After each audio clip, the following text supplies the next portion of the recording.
сайн байцгаана уу? Welcome back my channel. Энэ удаагийн дугаар Итали хоолны дагууч болоо ерөнхийхээр явуулцуулна. За юуны маань жасмин будааг ашигласан байгаа. Жасмин будааг нь болоо хийгд яг гоё тохирдог.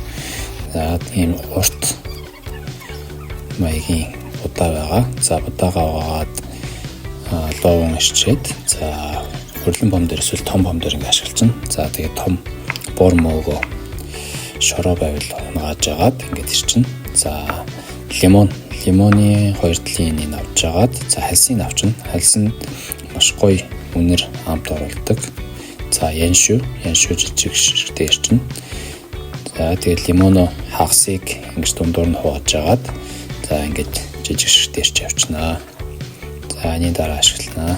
За саримсыг дундуур нь хуваагаад за өхрийн махаа ингэж ирчээд за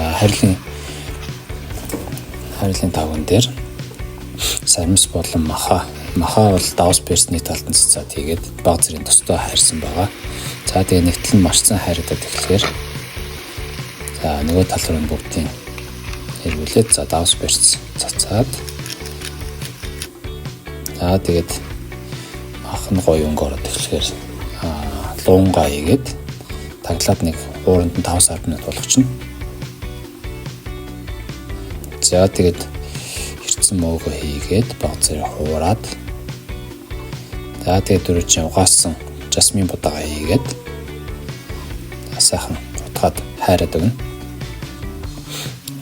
Баг зэргийн шүүс нь будааных нь шүүс нь ингэж хайрлаад гой хуурай болтол нь хайрж агаад за тэгээд уксус эсвэл цагаан вино хийвэл илүү тааштай. Энэ гişт алюминий уксус байсан болохоор ашигласан.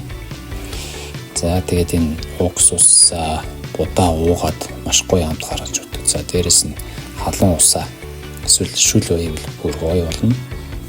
Хийгээд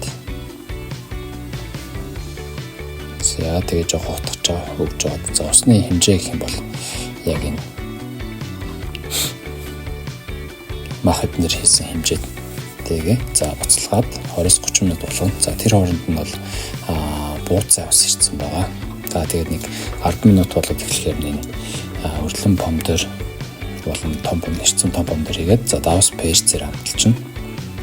За тэгээд энэ дөрж хийсэн лимоно хийгээд бууцаагаа хийчихнэ. За таглаад будаанд маш гоё ингээд шүлөө уугаад гоё болтол ингээд дунд гал дээр болгоо явчихнаа. За тэгээд аваад үзье. Ойролцоо нэг 20-30 минут болсон байна. За тэгээд дунд гал дээр ерөнхийдөө шүлөө уугаад маш гоё амт гараад эхлэхээр лимоны хальс болон яншуугаа хийгээд за хуураад явчихна. За хутгана.